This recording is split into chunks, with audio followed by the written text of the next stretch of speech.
बिस्मिल्लाहिर्रहमानिर्रहीम।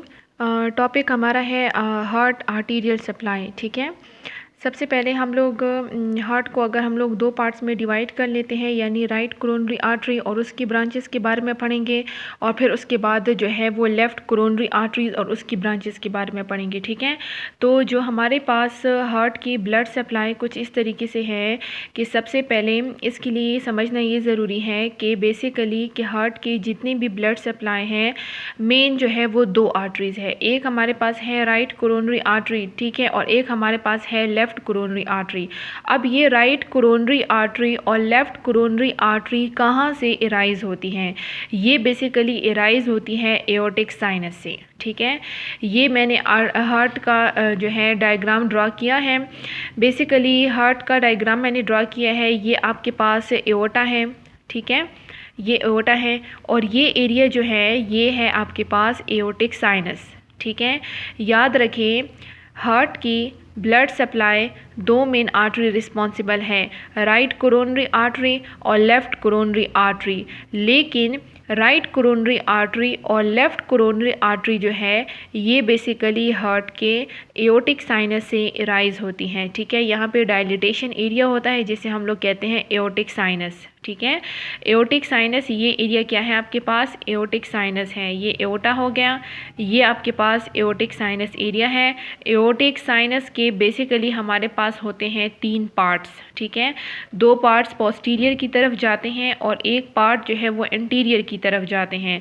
दो पोस्टीरियर को हमने दो पार्ट्स में डिवाइड किया है, राइट पोस्टीरियर एओर्टिक साइनस और लेफ़्ट पोस्टीरियर एओर्टिक साइनस। और एंटीरियर चूँकि एक ही पार्ट होता है तो एंटीरियर से आपके पास सिर्फ और सिर्फ राइट कोरोनरी आर्टरी इराइज होती है, या फिर आप लोग ये कह सकते हैं कि एंटीरियर एओर्टिक साइनस से राइट कोरोनरी आर्टरी जो है वो इराइज होती है, और पोस्टीरियर एओर्टिक साइनस से लेफ़्ट कोरोनरी आर्टरी इराइज होती है। तो सबसे पहला हमारा जो टॉपिक है वो है आर्टीरियल ब्लड सप्लाई। ठीक है, या फिर आप लोग कहते हैं blood supply of the heart. ठीक है, लेकिन blood supply of the heart में भी सबसे पहले हम लोगों ने एओर्टिक साइनस से राइट कोरोनरी आर्टरी को निकालना है, और फिर राइट कोरोनरी आर्टरी के डिफरेंट ब्रांचेस हम लोगों ने पढ़ने हैं। ठीक है, सिर्फ ये बात याद रखें कि एओर्टिक साइनस जो है यहाँ से निकलती है राइट कोरोनरी आर्टरी और लेफ़्ट कोरोनरी आर्टरी। ठीक है, लेकिन राइट कोरोनरी आर्टरी जो है वो एओर्टिक साइनस के एंटीरियर साइड से निकलती है। ये इंपॉर्टेंट बात है। ठीक है, राइट कोरोनरी आर्टरी जो है वो एओर्टिक साइनस के एंटीरियर साइड से निकलती है। ठीक है, अब यहाँ से ये जो मैंने डायग्राम ड्रॉ किया है, सबसे पहले इस डायग्राम को आप लोग समझ लें।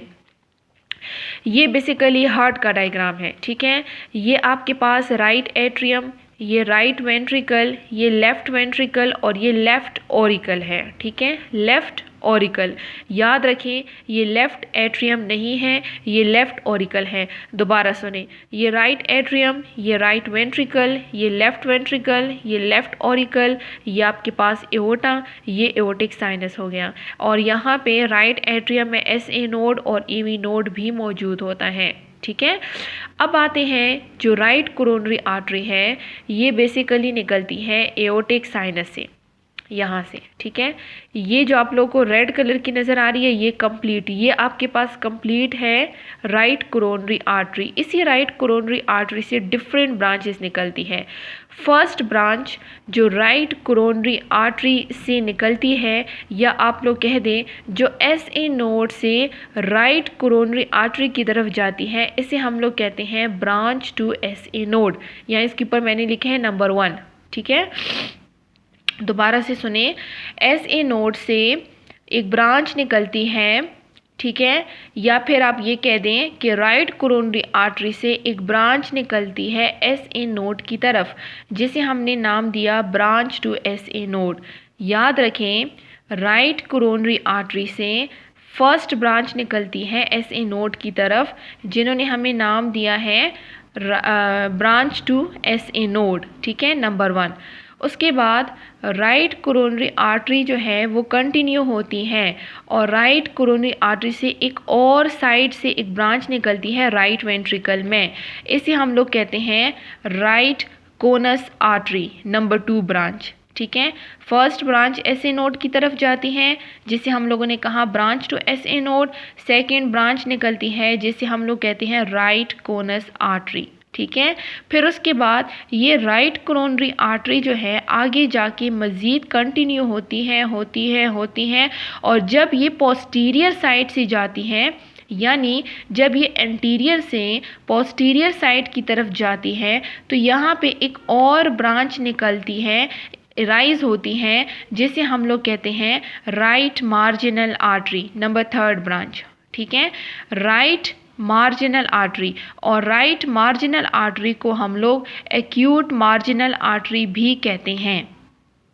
ठीक है, अब ये एंटीरियर साइड से जा रही है पोस्टीरियर साइड की तरफ। ये जो मैंने डॉट डॉट ड्रा किया है ये बेसिकली पोस्टीरियर साइड को शो कर रहा है। ठीक है, अब यही जो राइट कोरोनरी आर्टरी है इसने यू टर्न लिया और पोस्टीरियर साइड की तरफ जा रहा है। जब ये पोस्टीरियर साइड की तरफ जा रहा होता है तो यहाँ से पोस्टीरियर साइड में एक और ब्रांच निकलती है जिसे हम लोग कहते हैं पोस्टीरियर इंटरवेंट्रिकुलर आर्टरी। ठीक है, फिर उसके बाद पोस्टीरियर इंटरवेंट्रिकुलर आर्टरी से एक और ब्रांच निकलती है और वो जाती है एवी नोड की तरफ। इस ब्रांच को हम लोग नाम देते हैं ब्रांच टू एवी नोड। ठीक है, और इसी तरीके से जब राइट कोरोनरी आर्टरी जो है वो आगे जाके कंटिन्यू होती है और यहाँ पे देती है टर्मिनल ब्रांचेस। दोबारा से सुने, हम लोग पढ़ रहे हैं blood supply of the heart. सबसे पहले मैंने आप लोग को राइट कोरोनरी आर्टरी का मैं बता रही हूँ। राइट कोरोनरी आर्टरी जो है वो एराइज होती है एओर्टिक साइनस से, लेकिन एओर्टिक साइनस के एंटीरियर पोर्शन से राइट कोरोनरी आर्टरी एराइज होती है। फिर उसके बाद राइट कोरोनरी आर्टरी से नंबर 1 ब्रांच निकलती है एसए नोड की तरफ, जिसे हमने नाम दिया ब्रांच टू एसए नोड। फिर राइट कोरोनरी आर्टरी आगे जाके कंटिन्यू होती है और एक और ब्रांच निकालती है जिसे हमने नाम दिया राइट कोनस आर्टरी। फिर राइट कोरोनरी आर्टरी मज़ीद जो है वो कंटिन्यू होती है और यू टर्न लेके जो है वो पोस्टीरियर साइड से जाती हैं। जब पोस्टीरियर साइड की तरफ जा रही होती है तो यहाँ पे एक और ब्रांच निकलती है जिसे हम लोगों ने नाम दिया राइट मार्जिनल आर्टरी। फिर जब ये पोस्टीरियर साइड पे चलेगी तो पोस्टीरियर साइड पे एक और ब्रांच निकालती है जिसे हम लोग कहते हैं पोस्टीरियर इंटरवेंट्रिकुलर आर्टरी। फिर पोस्टीरियर इंटरवेंट्रिकुलर आर्टरी से एक और ब्रांच निकलती है और जाती है एवी नोड की तरफ, जिसे हमने नाम दिया ब्रांच टू एवी नोड। ठीक है, ये क्या है? Blood supply of the heart, लेकिन राइट कोरोनरी आर्टरी की ब्रांचेस। ठीक है, अब हम लोग लेफ्ट कोरोनरी आर्टरी की ब्रांचेस पढ़ेंगे। मैंने आप लोगों को बताया कि राइट कोरोनरी आर्टरी और लेफ्ट कोरोनरी आर्टरी दोनों जो है वो निकलती है एओर्टिक साइनस से, इस एरिया से निकलती हैं। लेफ्ट कोरोनरी आर्टरी जो है वो एओर्टिक साइनस से निकलती हुई यानी राइट एट्रियम से पास होके राइट वेंट्रिकल से पास होके जाती है लेफ्ट ऑरिकल की तरफ।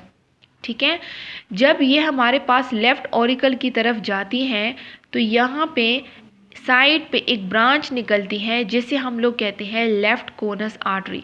जिस तरीके से राइट कोरोनरी आर्टरी से राइट कोनस आर्टरी निकलती थी, इसी तरीके से लेफ्ट कोरोनरी आर्टरी से लेफ्ट कोनस आर्टरी निकलती है। इसी तरीके से जैसे कि वहाँ पे यू टर्न लेके पीछे साइड पे जाती थी, यहाँ पे भी लेफ्ट कोरोनरी आर्टरी जो है वो यहाँ से यू टर्न होके पीछे साइड से जा रही होती है। इसे हम लोग कहते हैं सर्कमफ्लेक्स आर्टरी। ठीक है, लेफ्ट कोरोनरी आर्टरी से एक और ब्रांच निकलती है जिसे हम लोग कहते हैं लेफ्ट सर्कमफ्लेक्स आर्टरी। ये सर्कमफ्लेक्स आर्टरी जो है ये पीछे साइड पोस्टीरियर साइड पे चली जाती है। ये डॉटेड लाइन जो है ये बेसिकली पोस्टीरियर को शो कर रहा है। ठीक है, अच्छा जी, एक और बात याद रखिए, ये जो सर्कमफ्लेक्स आर्टरी है इस एक और ब्रांच निकलती है जो मैंने रेड कलर से ड्रॉ किया है। ठीक है, सर्कमफ्लेक्स आर्टरी से एक और ब्रांच निकलती है जिसे हम लोग कहते हैं लेफ्ट मार्जिनल आर्टरी या ऑब्ट्यूस मार्जिनल आर्टरी। ठीक है, याद रखें जो सर्कमफ्लेक्स आर्टरी है ये लेफ्ट कोरोनरी आर्टरी से निकलती है, लेकिन जो लेफ्ट मार्जिनल आर्टरी है ये सर्कमफ्लेक्स आर्टरी से निकलती है। ठीक है, फिर उसके बाद जब लेफ्ट कोरोनरी आर्टरी आगे जाके कंटिन्यू होता है तो और बहुत सारी डायगोनल ब्रांचेस निकालती है। यहाँ पे ये मैंने ब्लू कलर से ड्रा किया है, बहुत सारी 2 से 3 से लेकर डायगोनल ब्रांचेस ड्रा करती है, ठीक है। ये मैंने यहाँ पे लिखा है डायगोनल आर्टरी, बहुत सारी ब्रांचेस निकालती है जिससे हम लोग कहते हैं diagonal artery of the left coronary artery. फिर उसके बाद जो लेफ़्ट कोरोनरी आर्टरी जो है ये भी जो है इस तरीके से एंटीरियर से पोस्टीरियर साइड पे जा रही होती है। ये डॉट डॉट पोस्टीरियर साइड को शो कर रहा होता है। यहाँ से जब ये क्रॉस होके यू टर्न लेके पोस्टीरियर साइड से जाती है तो इसे हम लोग कहते हैं एंटीरियर इंटरवेंट्रिकुलर आर्टरी, ठीक है। एंटीरियर इंटरवेंट्रिकुलर आर्टरी को हम लोग लाडा भी कहते हैं। लाडा क्यों कहते हैं? क्योंकि इससे क्या बनता है, left anterior descending artery, left side पे, एंटीरियर साइड पे, डिसेंडिंग यानी नीचे साइड पे, और आर्टरी तो आर्टरी है, ठीक है। अच्छा, दूसरी बात याद रखें, जब हमारे पास एंटीरियर इंटरवेंट्रिकुलर आर्टरी एंटीरियर से पोस्टीरियर साइड पे जाती हैं और यहाँ पे पोस्टीरियर साइड पे क्या चीज़ बनती है, पोस्टीरियर इंटरवेंट्रिकुलर आर्टरी, तो ये पोस्टीरियर इंटरवेंट्रिकुलर आर्टरी और वहाँ से जो है एंटीरियर इंटरवेंट्रिकुलर आर्टरी आपस में क्या होती है, एनास्टोमोज होती हैं, मिलती हैं, ठीक है। यहाँ मैंने नीचे लिखा भी है कि anterior interventricular artery anastomoses with posterior interventricular artery, ठीक है। तो ये आपके पास है complete blood supply of the heart. Right coronary artery को मैंने पहले ड्रॉ किया है, उसके बाद लेफ्ट कोरोनरी आर्टरी को मैंने ड्रॉ किया है। लेफ्ट कोरोनरी आर्टरी की सबसे पहली ब्रांच हमारे पास लेफ्ट कोनस आर्टरी निकलती है, फिर उसके बाद सर्कमफ्लेक्स आर्टरी निकलती है। सर्कमफ्लेक्स आर्टरी से एक रेड कलर की एक और ब्रांच निकलती है जिसे हम लोग क्या कहते हैं, लेफ्ट मार्जिनल आर्टरी, इसका दूसरा नाम है ऑब्ट्यूज मार्जिनल आर्टरी। उसके बाद लेफ्ट कोरोनरी आर्टरी जो है वो आगे जाके कंटिन्यू होती हैं और क्या चीज़, बहुत सारी ब्रांचेस निकालती है जिसे हम लोग कहते हैं डायगोनल ब्रांचेस या diagonal arteries of the left coronary artery. और फिर उसके बाद जब लेफ्ट कोरोनरी आर्टरी जो है वो एंटीरियर से पोस्टीरियर साइड पे जा रही होती है और जब यू टर्न ले रहा होता है तो यहाँ पे एक और ब्रांच निकालती है जिसे हम लोग कहते हैं anterior interventricular artery. Anterior interventricular artery को हम लोग लाडा भी कहते हैं, यानी left anterior descending artery. Left anterior descending artery या एंटीरियर इंटरवेंट्रिकुलर आर्टरी जो है वो हमारे पास पोस्टीरियर इंटरवेंट्रिकुलर आर्टरी के साथ एनास्टोमोज हो जाती हैं और ये कंप्लीट आपके पास क्या है, ब्लड सप्लाई है। मोस्ट इंपॉर्टेंट बात इसमें यह है कि लेफ्ट कोरोनरी आर्टरी और right coronary artery main arteries है जो ब्लड सप्लाई करती हैं हार्ट को, ठीक है। अगर इनमें से किसी भी एक आर्टरी में ब्लॉकेजेस हो जाती है तो कंप्लीट आगे जो है वो ब्लड सप्लाई करना पॉसिबल ही नहीं हो रहता, ठीक है, इम्पॉसिबल सा हो जाता है। दूसरी बात यह है कि ये लेफ्ट कोरोनरी आर्टरी और राइट कोरोनरी आर्टरी बेसिकली कहाँ से एराइज होती है, ये एराइज होती है एओर्टिक साइनस से। ये हमेशा एमसीक्यूज में भी आता है, ठीक है। एओर्टिक साइनस से राइट कोरोनरी आर्टरी और लेफ्ट कोरोनरी आर्टरी एराइज होती हैं। फिर राइट कोरोनरी आर्टरी की सबसे पहली ब्रांच कौन सी होती है, ब्रांच टू एसे नोड, ठीक है। उसके बाद राइट कोनस आर्टरी, फिर उसके बाद राइट मार्जिनल आर्टरी, फिर पोस्टीरियर इंटरवेंट्रिकुलर आर्टरी और उसके बाद जो है वो ईवी नोड की तरफ जाती है जिसे हम लोग ब्रांच टू ईवी नोड कहते हैं। इसी तरीके से लेफ्ट कोरोनरी आर्टरी की सबसे पहली ब्रांच हमारे पास लेफ्ट कोनस आर्टरी, फिर उसके बाद सर्कमफ्लेक्स आर्टरी। सर्कमफ्लेक्स आर्टरी की ब्रांच एक और ब्रांच राइज होती है जिसे हम लोग कहते हैं लेफ्ट मार्जिनल आर्टरी, जिसके दूसरा नाम हमारे पास है ऑब्ट्यूज मार्जिनल आर्टरी। और उसके बाद ये आगे जाके कंटिन्यू होती है, डायगोनल ब्रांचेस भी देती है रास्ते में। उसके बाद जब एंटीरियर से पोस्टीरियर साइड पे जाती है तो एक और ब्रांच निकालती है जिसे हम लोग एंटीरियर इंटरवेंट्रिकुलर आर्टरी का नाम देते हैं। इसका दूसरा नाम हमारे पास है लेफ्ट एंटीरियर डिसेंडिंग आर्टरी। ये दोनों एंटीरियर इंटरवेंट्रिकुलर आर्टरी और पोस्टीरियर इंटरवेंट्रिकुलर आर्टरी आपस में एनास्टोमोज होती हैं और इस तरीके से ये कंप्लीट ब्लड सप्लाई हमारे पास हो जाती है, ठीक है।